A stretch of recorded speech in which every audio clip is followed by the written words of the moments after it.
लेकिन जब हम सुबह उठते हैं तो क्या मैं उन लोगों से पूछता हूँ कि क्या वो नतमस्तक अपने प्रभु के आगे होते हैं, क्योंकि वो सबसे पहला प्रहर होता है। आप अपनी जो साधना है और कला को एक साथ कैसे संजोते हैं? भारती जी, मेरे लिए पेंटिंग बनाना सिर्फ एक काम नहीं है, ये मेरी एक तपस्या है। राजन जी, आपको इतना सम्मान और बहुत सारे पुरस्कार आपको मिले हैं, तो आप इसका श्रेय किसको देना चाहेंगे? जितना भी मुझे अभी तक सम्मान मिला है वो मेरे ठाकुर जी की कृपा और मेरे माँ के आशीर्वाद से है। कि कोई भी बड़ी से बड़ी भी कोई बात होती है या कोई बड़ी से बड़ी दुविधा भी कभी कभार होती है, और हर इंसान के साथ होती है, वो मेरी चुटकियों में ऐसे गायब हो जाती है। जैसे मेरे प्रभु ने ऊपर हाथ रख दिया और मेरी माँ ने कहा, बेटा तू चिंता क्यों कर रहा है। जैसे आपने बताया कि आप साधना करते हैं जिसमें आप अपने कोई भी बॉडी मूवमेंट्स नहीं करते, आप उठ नहीं सकते, तो जो एक साधना है आपकी, क्या आपकी कला पर किस तरीके से प्रभाव डालती है? भारती जी, मेरी साधना ही मेरी कला की आत्मा है। क्या बात है, मैं तो इसमें ये ज़रूर बोलूँगा। ऐसे बहुत सारे ऐसे कलाकार हैं, क्या आपको नहीं लगता कि उनको अपना सात्विक जीवन और अध्यात्म के साथ जुड़कर ही अपनी कला को आगे लेके जाना चाहिए? कह सकते हैं भौतिक संसार में बिना धन की गति नहीं है, आध्यात्मिक संसार में बिना भक्ति की गति नहीं है। बिल्कुल ठीक है, तो दोनों ही अगर हम लेकर के चलें तो वो ज़्यादा सही है। राधे राधे मेरे प्यारे दोस्तों, आपका स्वागत है एक और नए पॉडकास्ट में। तो आज हम बात करेंगे एक व्यक्ति विशेष के बारे में कि जब सूरज की जो पहली किरण पड़ती है, जब सूरज की जो पहली किरण निकलती है जो आंखों पे पड़ती है, क्या सिर्फ सूरज जगता है या फिर हमारी अंतर आत्मा की जागृति होती है? तो आज हम इन्हीं सारी बातों पर चर्चा करेंगे एक ऐसे व्यक्ति से जिनकी सुबह की शुरुआत सिर्फ चाय से नहीं होती, चेतना की जागृति से होती है। उन्होंने अपने बहुत साल कला को दिए हैं, अपने साधना को दिए हैं, अपनी चेतना को जागृत करने के लिए। तो आज हम उनसे चर्चा करेंगे कि उनकी दिनचर्या किस तरीके की होती है, वो सुबह किस तरीके से उठते हैं, किस तरीके से उन शुरुआत, अगर हम स्टार्टिंग हमारी किस तरीके से होती है और एंडिंग किस तरीके से होती है एक दिन की।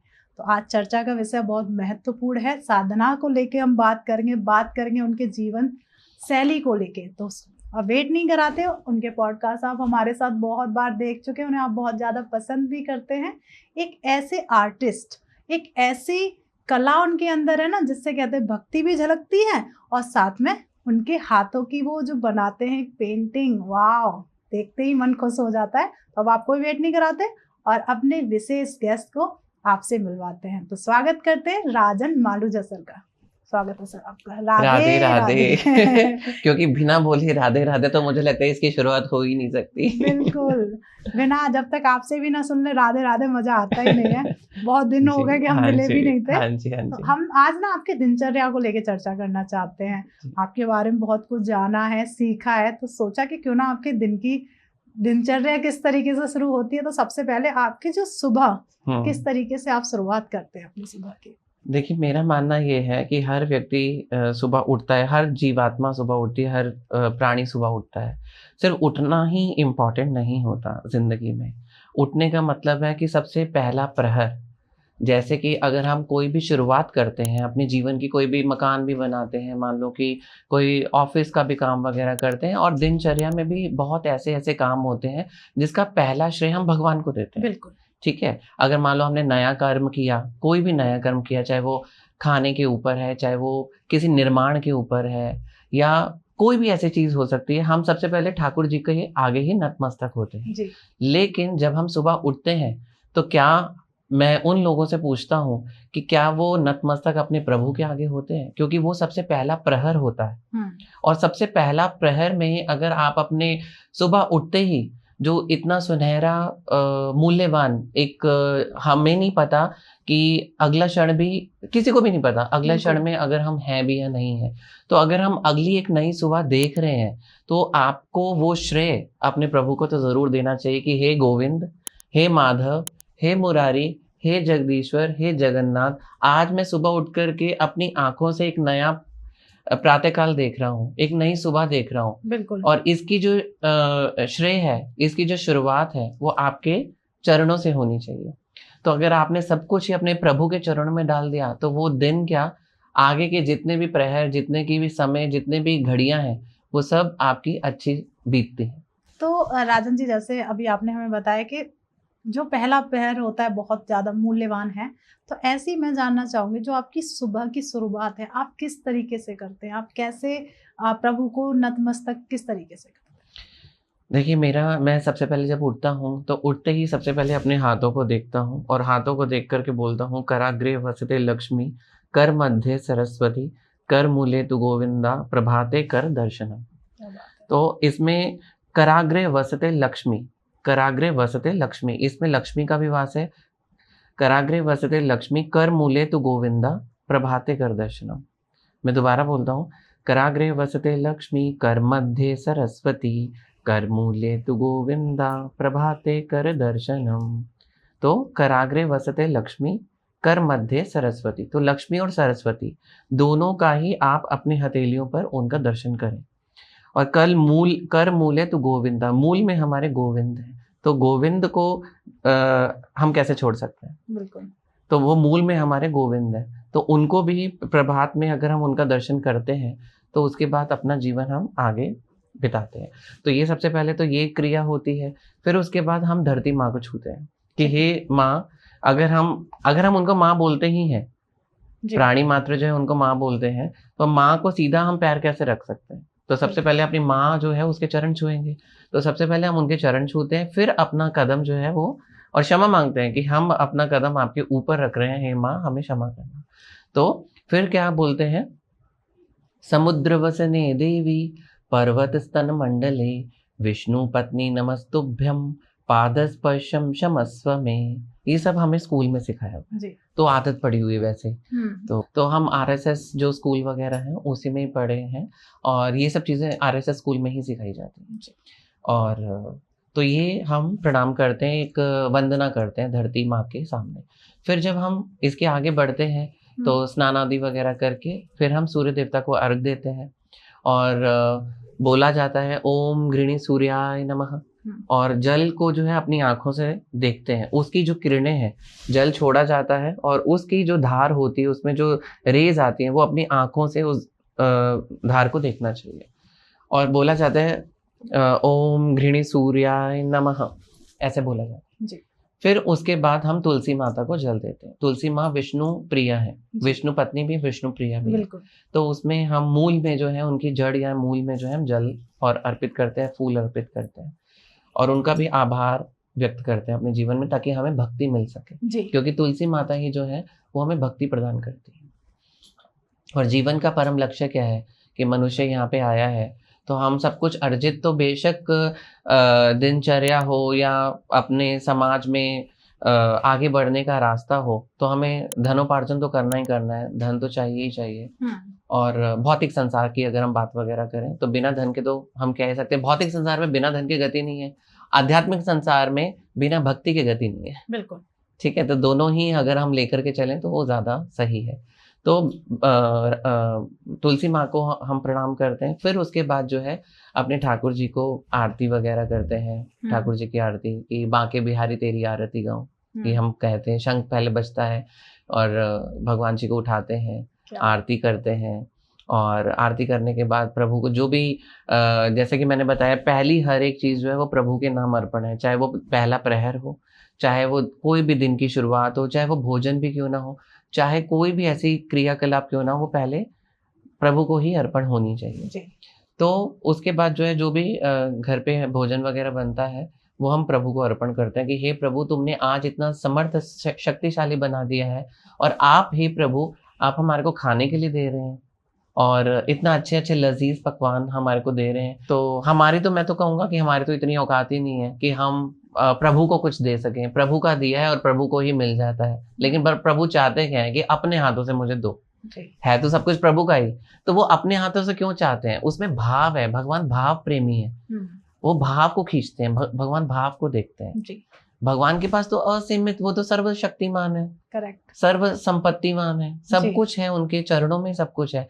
तो हमारा देखा जाए तो है क्या, हम तो सिर्फ एक ही क्रिया कर रहे हैं, उनको भाव से अर्पण कर रहे हैं, और वो उसमें भाव ही हमारे देखे जाते हैं कि ये किस भाव से मेरे पास ये लेकर के आया जी। तो सारा का सारा खेल है भावों का, करेक्ट। तो जो भी घर पे बना होता है उसके बाद जो है हम भगवान को अर्पण करते हैं जी। और वही भगवान का दिया हुआ फिर वो खाना नहीं होता, फिर वो प्रसाद होता है। हाँ, प्रसाद ग्रहण करते हैं। प्रसाद हम ग्रहण करते हैं, उससे क्या होता है, हमारी चेतना, हमारी बुद्धि, हमारी शक्ति सब सुदृढ़ होती है। जी। और हम समाज में जब निकलते हैं तो लोग ऐसे नहीं बोलते कि आपके चेहरे पे तो अलग ही नूर है, या आप अलग बोलते हैं, बहुत अच्छा बोलते हैं, ऐसे कैसे मतलब आप बोलते हैं। जैसे कहते हैं, जैसा आहार वैसा विचार। बिल्कुल। ठीक है, जैसा अन्न वैसा तन। बिल्कुल। तो ऐसे नहीं कहा जाता। अब हम खाना नहीं खाते, हम प्रसाद खाते हैं, प्रभु को भोग लगाया हुआ खाते हैं। जब वो प्रभु का भोग लगाया हुआ हमारे अंदर जाता है, तो वो हमारी सारी इंद्रियों को, हमारी सारी एनर्जीज को वहाँ पे ताकत मिलती है। बिल्कुल। और फिर उसके बाद जो हमारा आरती करने के बाद, भोग अर्पण करने के बाद मेरा कुछ समय रहता है कि मैं बुक रीडिंग करूँ। चाहे वो कोई भी भगवद गीता हो, भागवतम हो, या कोई अन्य जो स्पिरिचुअल नॉलेज जिससे मेरे को मिले, या नॉवल हो, स्पिरिचुअल नॉवल, तो वो हम पढ़ते हैं, उसको गेन करते हैं। आधा 45 मिनट्स या 30 मिनट्स हम उसको वो करते हैं, गेन करते हैं उसको। अपने श्रवणम, क्या कहते हैं ना, श्रवणम, कीर्तनम, स्मरणम, वंदनम, पाद सेवनम, अर्चनम, ये सब नवधा भक्ति में आता है जी। और उसके बाद जो है अपना, हम वही भोग जो है भगवान को दिया हुआ, वो हम प्रसाद रूप में पाते हैं जी। जिससे कि हमारे को एनर्जी मिलती है, सात्विकता आती है हमारे अंदर। हमारे घर में तो बिना प्याज लहसुन के हर चीज़ बनती है, वही ठाकुर जी को भोग लगती है, उसी को ही प्रसाद समझ के हम खाते हैं। फिर उसके बाद हमारा क्या रहता है कि हम पेंटिंग वगैरह बनाते हैं जी। तो हमारा जो नित्य कर्म है हमारा, जिससे कि क्या बोलेंगे कि हमारा जो मेन हमारा जो काम है, फिर हम उसके ऊपर फोकस हो जाते हैं। जो हमारे को भगवान ने एक धनोपार्जन के लिए हमारे को वो काम दिया है, तो हम उसमें संलग्न हो जाते हैं, हम उसमें बिजी हो जाते हैं अपना काम वगैरह करने। लेकिन हमारा साथ साथ ये रहता है कि जब हम पेंटिंग वगैरह बनाते हैं तो हम प्रभु का कीर्तन भी साथ साथ में कानों से सुनते रहते हैं और हमारे हाथ चलते रहते हैं पेंटिंग वगैरह में। तो ये सब चीज़ें हैं सारी। तो राजन जी, जैसे कि अगर मैं बात करूं, आप अपनी जो साधना है और कला को एक साथ कैसे संजोते हैं या जोड़ते हैं? भारती जी, मेरे लिए पेंटिंग बनाना सिर्फ एक काम नहीं है, ये मेरी एक तपस्या है। क्योंकि जब कोई भी व्यक्ति मेरे को कोई भी ऑर्डर देता है और अपनी रिक्वायरमेंट के हिसाब से कि मुझे कोई राधा कृष्ण की पेंटिंग बनानी है, या अपना खुद का पोर्ट्रेट बनवाना है, या कोई डेमीगॉड यानी कि देवी देवता को बनाना है, तो या और भी अपने घर पे अलग अलग तरीके की पेंटिंग्स वगैरह हमसे लोग कस्टमाइज पेंटिंग्स वगैरह बनवाते हैं, या अपना व्यक्ति विशेष का पोर्ट्रेट वगैरह भी बनवाते हैं। तो सबसे पहले वो एक मेरे लिए सिर्फ एक पेंटिंग नहीं होता कि मेरे को पेंटिंग बनानी है और पेंटिंग बना करके देनी है, ये सिर्फ मेरा एक काम नहीं है। मैं उसके पीछे बहुत सारी गहराइयों को पहले खंगालता हूँ। तो कोई भी जब व्यक्ति मेरे पास आता है तो मैं उसकी जब पहले कहानियों को सुनता हूँ तो उसकी गहराइयों में उतरता हूँ कि उसकी गहराइयाँ, वो क्या बोलना क्या चाहता है, उसकी रिक्वायरमेंट क्या है। और जब मेरे कलर, मेरे ब्रश जब एक शब्द बन जाते हैं और मेरी ज़ुबान बन जाते हैं, तो वही चीज़ उतर करके पेंटिंग में आ जाती है। और जब इसके बाद उनके घर में पेंटिंग वगैरह लगती है तो वो खुद कहते हैं कि आपकी पेंटिंग जब से लगी है तो एक अलग अलग सा ही यहाँ पे सात्विक माहौल सा उत्पन्न हो गया है और एक वाइब्रेशन ऐसी हो गई है या ऑरा बदल गया है। तो मैं तो कहूँगा कि भाई ये सब प्रभु की ही कृपा है। बिल्कुल, बहुत अच्छी बात है कि मतलब लोग इस तरीके से बोलते हैं, आपका ऑरा बहुत पॉजिटिव है, साथ में उस साधना आपकी कहीं ना कहीं उस पेंटिंग में झलकती है। ऐसे ही राजन जी, आपको इतना सम्मान और बहुत सारे पुरस्कार आपको मिले हैं, तो आप इसका श्रेय किसको देना चाहेंगे? भारती जी, मैं इसमें एज्यूम करता हूँ और इसमें मैं फील करता हूँ कि जितना भी मुझे अभी तक सम्मान मिला है वो मेरे ठाकुर जी की कृपा और मेरे माँ के आशीर्वाद से मिला है। और मुझे जहाँ तक ये लगता है कि जो थोड़ा बहुत भी कहीं ना कहीं शायद भगवान ने वो देखी होगी, मेरी सेवा भक्ति, मेरी लगन, और या मेरी माँ ने जो मैंने जो भी थोड़ा बहुत, जो भी लाइक 0.1% अगर मैंने अपनी माँ के लिए भी कुछ किया होगा, कोई भी सेवा समर्पण की मैं बात कर रहा हूँ, तो शायद वो कहीं फलीभूत हुआ होगा जो आज मुझे इस इतने बड़े मुकाम तक मैं पहुँच पाया हूँ। तो मैं तो सबसे पहले कहूँगा मेरे ठाकुर जी का कृपा है, मेरे ठाकुर जी की कृपा है और मेरे माँ का आशीर्वाद है, जिसको मैं कभी ज़िंदगी में भी नहीं भूल सकता। तो मैं सबसे पहले ये जो श्रेय है, ये सबसे बड़ा जो क्रेडिट है, वो अपने गोविंद के चरणों में और अपनी माँ के चरणों में ही समर्पित करूँगा।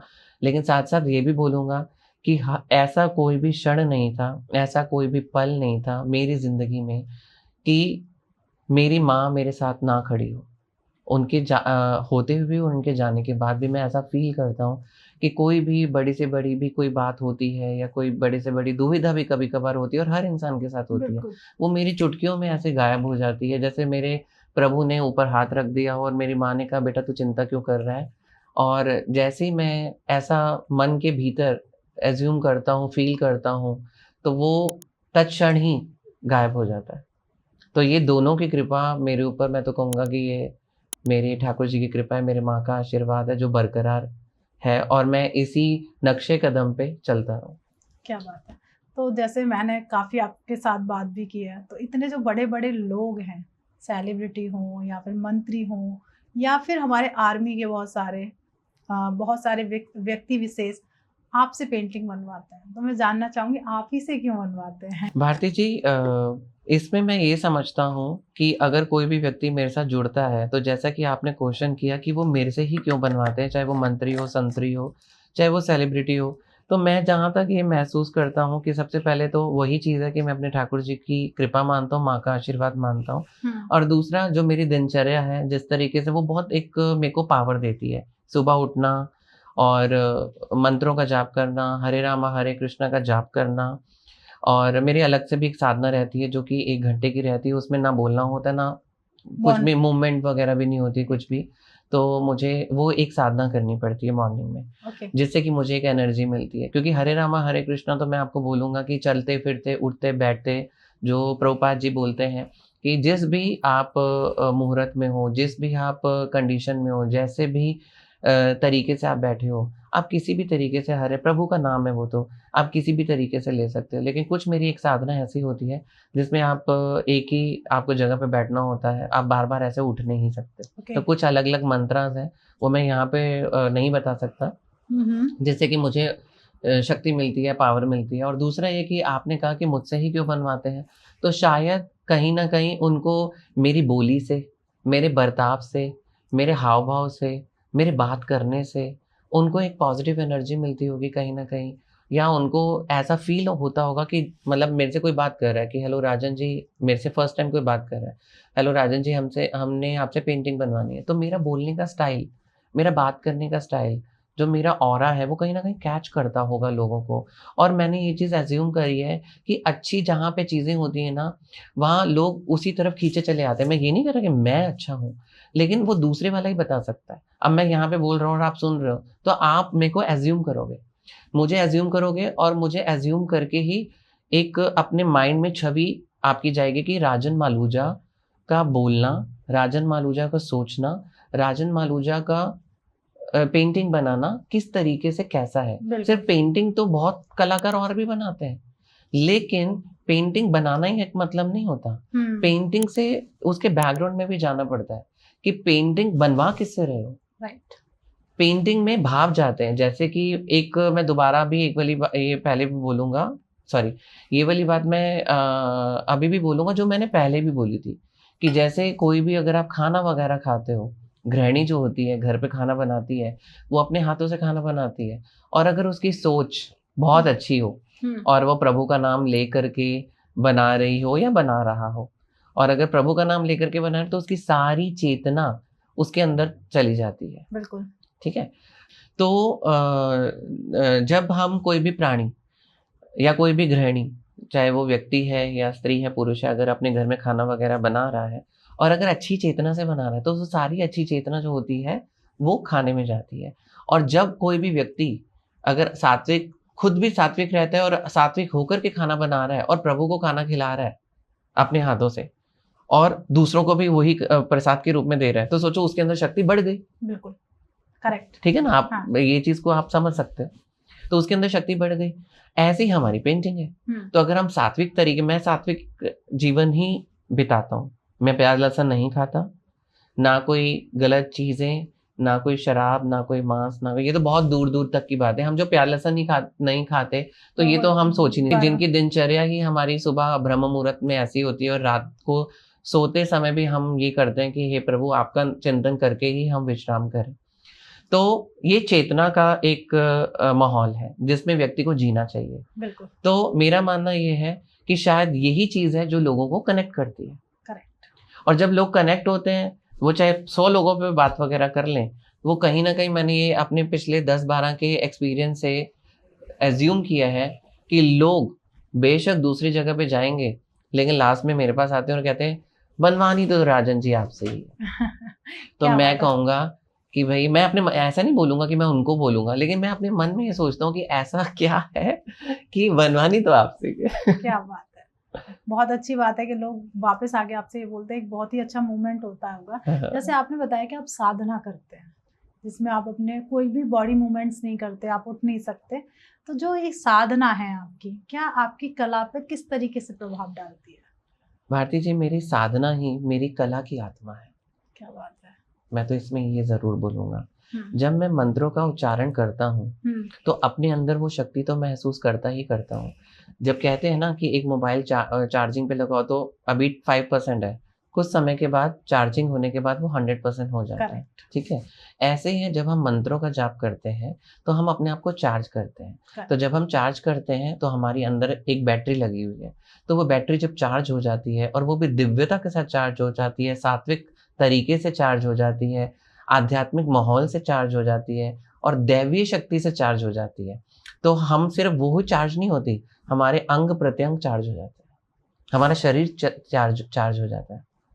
और जब शरीर चार्ज हो जाता है तो हम उन्हीं अपने हाथों से ही तो वो अपनी पेंटिंग को बनाते हैं। तो जब एक दिव्य तरीके से अगर हम उसको चित्रों पे उतारते हैं, चाहे वो व्यक्ति विशेष का पोर्ट्रेट हो, चाहे वो आध्यात्मिक पेंटिंग हो, चाहे किसी भी डेमीगॉड की पेंटिंग्स वगैरह हो, मैं कहता हूँ कोई भी चीज़ें जो पेंटिंग किसी भी तरीके की वो पेंटिंग हो सकती है, चित्रकारी हो सकती है, चित्रकला हो सकती है।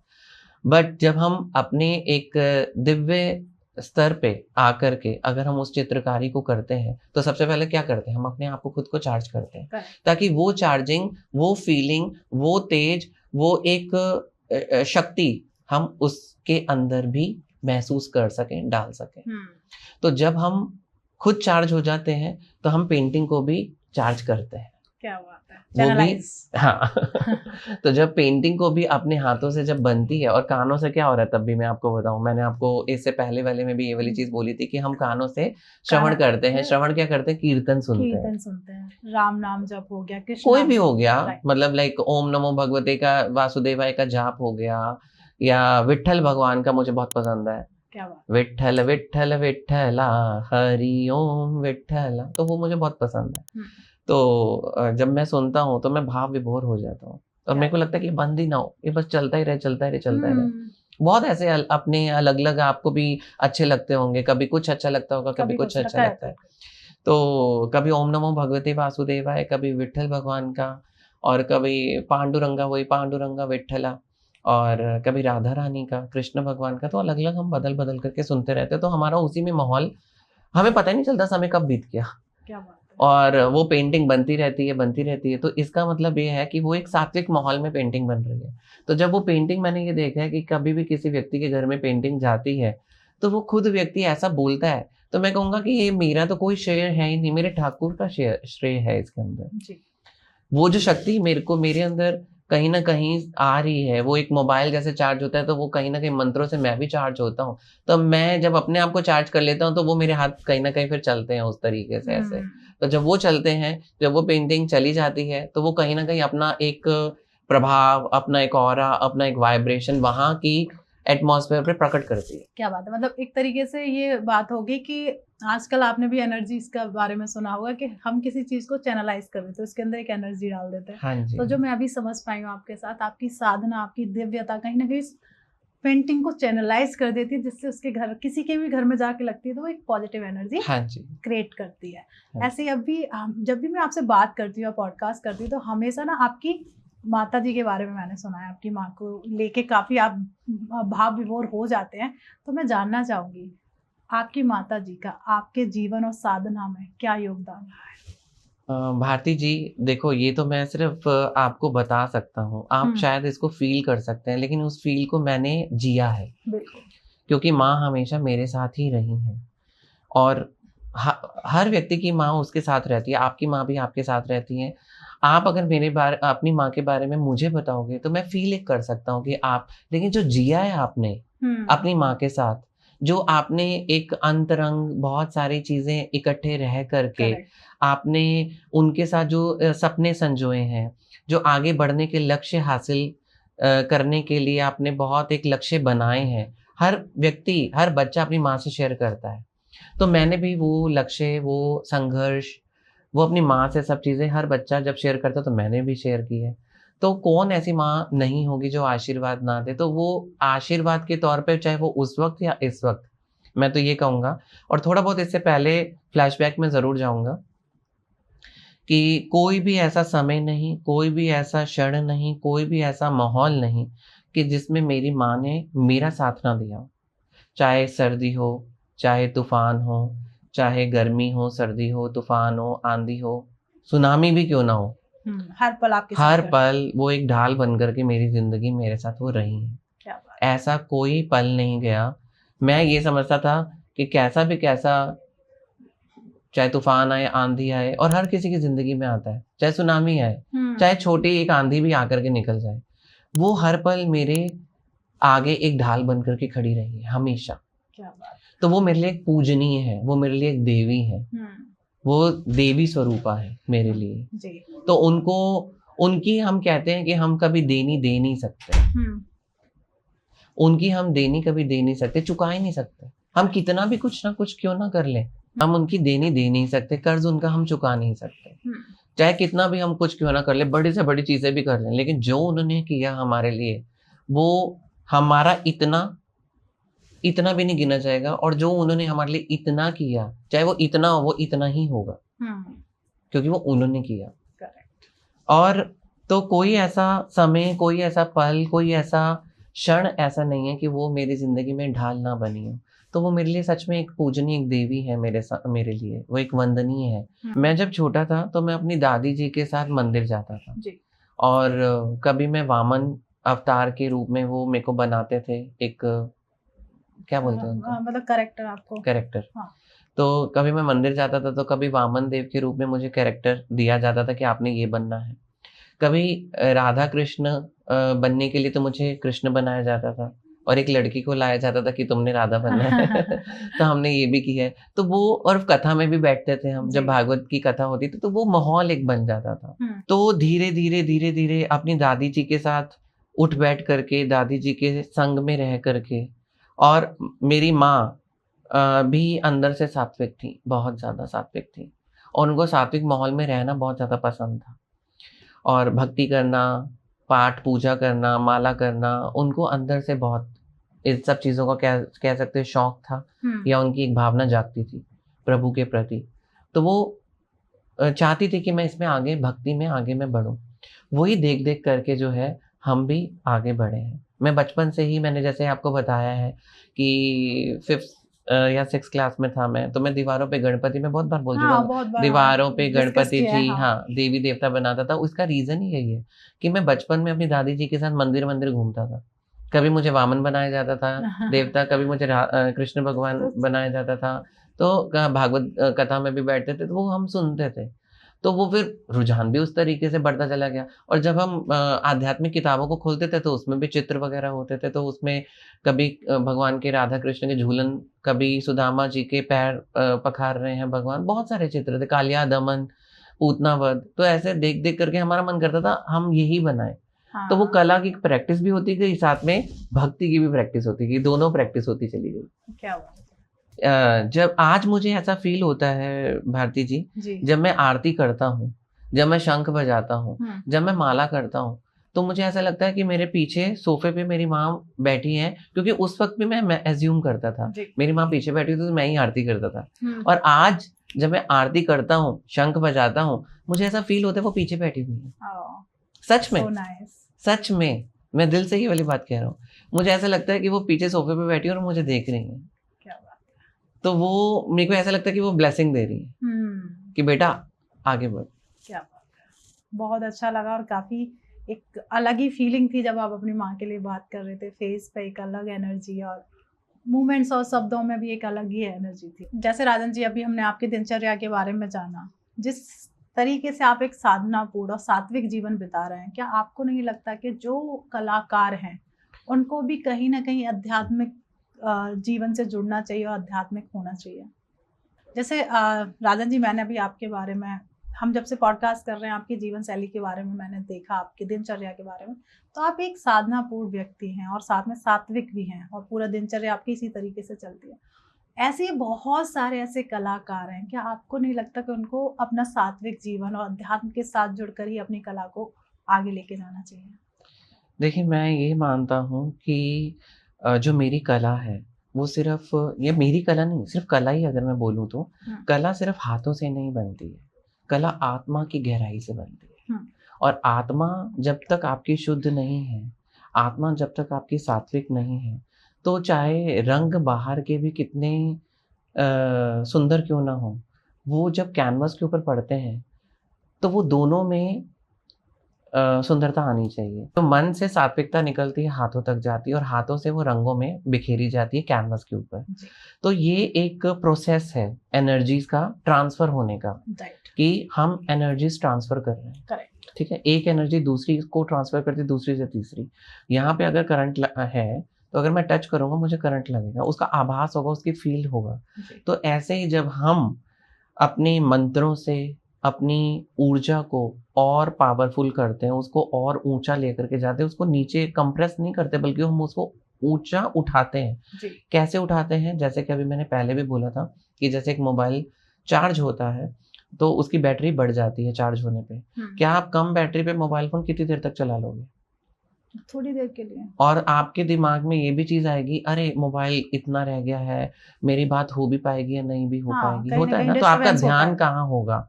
तो ऐसे ही जब दूसरा व्यक्ति जो बिना सात्विकता के है, बिना आध्यात्मिकता के है, बिना ऊर्जावान है, तो वो पेंटिंग तो बनाएगा लेकिन उसमें इतनी ऊर्जा नहीं होगी। और जब वो ऊर्जा नहीं होगी तो वो, इसका मतलब वो काम किसके लिए कर रहा है? सिर्फ अपने व्यवसाय को बढ़ाने के लिए काम कर रहा है कि भाई बस वो उसका काम है पेंटिंग बनाना, पेंटिंग बना करके देना, लेकिन वो उसमें ऊर्जा नहीं डाल रहा है। ऊर्जा कहाँ से आएगी? ऊर्जा आएगी शक्ति से। जैसे कि वही एग्जांपल मैं बार बार आपको बोल रहा हूँ कि ऊर्जा यानी कि कोई भी एनर्जी, चाहे वो मोबाइल रिचार्ज भी है, हम तार लगाते हैं, करंट फ्लो होता है, उसको चार्ज होता है तो हम उसका इस्तेमाल करते हैं। हम अपने अंदर मंत्रों से तार को जोड़ते हैं, वो माला से हम अपने आप को जोड़ते हैं, हम रिचार्ज होते हैं, हम चार्ज होते हैं। वो चार्ज होकर के जब हमारी बैटरी फुल हो जाती है, वो एनर्जी वो हम पेंटिंग में डालते हैं। जब वो पेंटिंग में डालते हैं तो जब कोई भी व्यक्ति के पास वो पेंटिंग पहुंचती है तो वो भी आनंदित होता है, वो भी प्रसन्नचित होता है और वहाँ की वाइब्रेशन बदल जाती है। जो कि दूसरा व्यक्ति अगर कोई भी पेंटिंग वगैरह बना रहा है जो उसके अंदर नहीं आती, मैं ये नहीं कह रहा कि मैं ही हूँ सात्विक या दूसरे लोग नहीं है, जो भी ऐसा काम करते हैं, वो चाहे खाना बनाने वाला हो, अगर वो सात्विक है, अगर अपनी ऊर्जा को और बढ़ा रहा है तो उसका खाना शुद्ध है। बिल्कुल, मैं आपके साथ 1000% इस चीज के डंके की चोट पे ये वाली बात बोलूंगा। अगर और भी कोई भी व्यक्ति आर्टिस्ट है, पेंटिंग बनाता है, अपनी ऊर्जा को बढ़ा रहा है और ऊर्जा को बढ़ा करके वही ऊर्जा अपनी पेंटिंग वगैरह में डाल रहा है, तो वो पेंटिंग कहीं ना कहीं ऊर्जावान हो जाती है। जैसे भोजन भी ऊर्जावान हो जाता है, और वो डबल ऊर्जावान तब होता है कि जब भगवान को भोग भी लग जाता है। और ऐसे ही जब पेंटिंग बनती है तो वो अपनी ऊर्जाओं से तो बनती है। हमारे अंदर है क्या? एक हम ऊर्जा ही तो है। अब किसी के अंदर कैसी ऊर्जा है? नकारात्मक है, और किसी के अंदर कैसी ऊर्जा है? वो सात्विक ऊर्जा है, आध्यात्मिक ऊर्जा है, परब्रह्म की ऊर्जा है। वो ऊर्जा ही तो वो हर चीज बनाती है। क्या आपको क्या लगता है शरीर बनाता है कि दो हाथ बनाते हैं? बिल्कुल नहीं, ऊर्जा बनाती है। करेक्ट।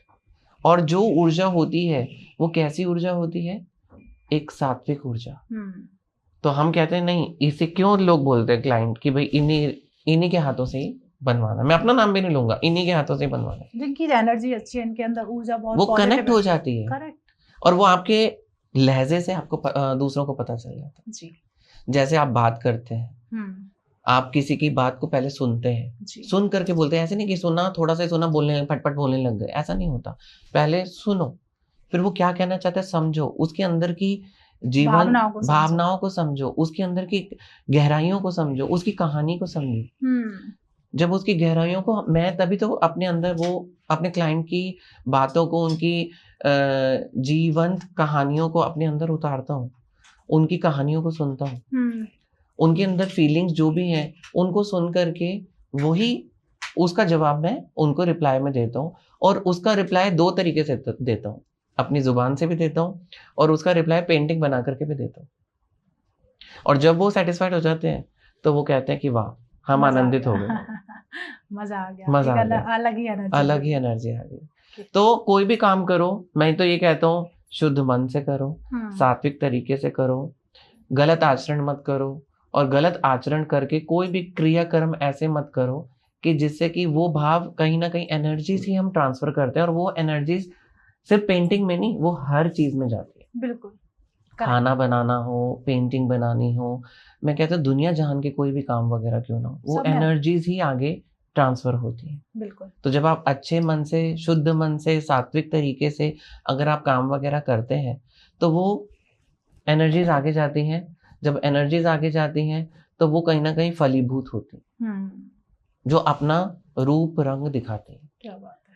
जो हमारे अभी व्यूअर्स हैं, आपकी दिनचर्या को देख के काफ़ी सुन के और इसमें भारती जी एक चीज़ मैं और बोलूँगा कि हर कलाकार को ऐसी पद्धति अपनानी चाहिए। तो राजन जी, जैसे हमारे व्यूअर्स हमें यहाँ तक देख रहे हैं, आपकी दिनचर्या को देख के काफ़ी आनंदित हो रहे हैं और उनके अंदर कहीं न कहीं वो सकारात्मक ऊर्जा उत्पन्न हो रही है।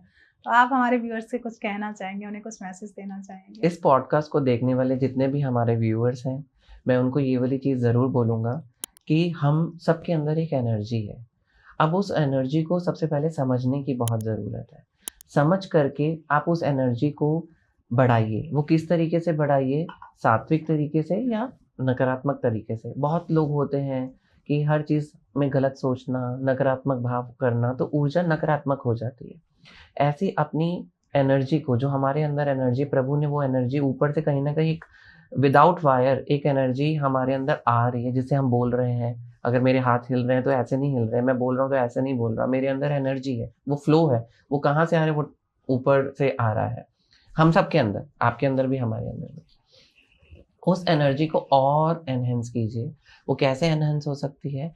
ठाकुर जी के चरणों में, जिसको भी आप मानते हैं, जो भी देवी देवता, देवी दुर्गा हो, जहाँ से आपको कोई भी आपकी इष्ट देवता, जिसको भी आप मानते हैं, चाहे वो नारायण हो, चाहे वो देवी दुर्गा हो, चाहे वो कोई भी क्यों ना हो, उनको मानिए। उस एनर्जी को उनसे फ़ील कीजिए और अपने अंदर वो एनर्जी को बढ़ाइए। आप, जब हम कहते हैं कि हमारा किसी व्यक्ति के साथ एक अच्छा रिलेशन है, तो जब हम कभी-कभार किसी से, कोई भी व्यक्ति किसी से पूछता है कि आपके इष्ट देव कौन है? तो कोई व्यक्ति बोलता है हनुमान जी, कोई बोलता है देवी दुर्गा हैं, कोई बोलता है सरस्वती जी हैं, कोई बोलता है ठाकुर जी हैं या कोई अन्य। तो कभी आपने उनके साथ रिलेशन बनाया है? जब 24 घंटों में से कुछ ना कुछ, जैसे हम एक प्रेमी, कोई भी गर्लफ्रेंड बॉयफ्रेंड होते हैं, तो हम उसको कितना ज़्यादा टाइम देते हैं ना? बहुत ज़्यादा टाइम देते हैं। हम अपने इष्ट देव को, कभी आपने सोचा है कि हम 24 घंटे में से कितना टाइम देते होंगे? तो उनको अपने साथ जोड़िए। कम से कम नहीं तो 24 घंटे में से कुछ समय दीजिए। जब एक प्रेमी प्रेमिका को समय देता है, तो रिश्ता मजबूत होता है। तो जब इष्ट देव के साथ अगर हम अपना समय उनके साथ बिताएँगे या उनको वो समय देंगे, तो उनके साथ हमारा रिश्ता मजबूत होगा। तो जब कोई भी ऐसी घड़ी आएगी, जो कोई, मैं कह सकता हूँ कि कोई नकारात्मक घड़ी हो या कोई मुश्किल हो या कोई मुश्किल वाली घड़ी हो, तो वही इष्ट देव आपका काम आएगा। दुनिया बेशक काम आए ना आए, वो आपका काम ज़रूर आएगा। और अपनी ऊर्जा को ज़रूर आप बढ़ाइए, अपनी ऊर्जा को एनहांस कीजिए। कैसे? मंत्रों के द्वारा। जैसे कि अगर हम एक फ़ोन कॉल करते हैं, तो आजकल बिना वायरलेस जो है, आजकल फ़ोन भी बन चुके हैं। हम एक व्यक्ति को अमेरिका बैठे भी फ़ोन कर सकते हैं। ऐसे ही जब हम मंत्र जाप करते हैं, कोई भी मंत्र है, एग्ज़ाम्पल के तौर पे मैं आपको बोलता हूँ कि भई ओम नमो भगवते वासुदेवाय, ओम नमो भगवते वासुदेवाय, ओम नमो भगवते वासुदेवाय, या ओम नमः शिवाय, या हनुमान जी का कोई भी मंत्र, तो हम उनको कनेक्ट कर रहे हैं, उनको फ़ोन कॉल मिला रहे हैं और हम उनसे बात करना चाह रहे हैं। वो कैसे बात कर रहे हैं? अपने भीतर से। ये नहीं कि भई वो आपसे वो हेलो हाय तुम कैसे हो? वो आपके भीतर आपको फ़ील होने लग जाएगा कि आप उनको समय दे रहे हैं। और इस रिश्ते को मजबूत कीजिए। ये भी एक रिश्ता ही होता है अपने इष्ट देव के साथ। वो भी हमारे अपने हैं। तो जब हम उनसे रिश्ता जोड़ेंगे, तो हमारी ऊर्जा बढ़ेगी, क्योंकि वो दिव्य चेतना के देवी देवता हैं। जी। हम उनको देख नहीं सकते, लेकिन उनका आभास, उनकी फ़ील हम अपने अंदर महसूस कर सकते हैं। बिल्कुल। तो उस चेतना को बढ़ाइए। जब उस चेतना को बढ़ेगी, तो आपके इर्द गिर्द जितने भी लोग हैं वो आपसे प्रभावित होंगे, आपकी बातों से, आपकी सोच से, आपके हाव भाव से, आपकी क्रियाओं से, क्योंकि वो एनर्जी आपको कहीं ना कहीं से मिल रही है और वो आप एनर्जी पूरे समाज में बांट रहे हैं। क्या बात। और जब आप वो बांटेंगे पॉजिटिव एनर्जी, तो दुनिया पॉजिटिव चीजों से जुड़ती है, नेगेटिव से भागती है। तो जब आप खुद पॉजिटिव हो जाएंगे तो दुनिया आपसे धीरे धीरे जुड़ने लग जाएगी और आपको प्यार करने लगेगी।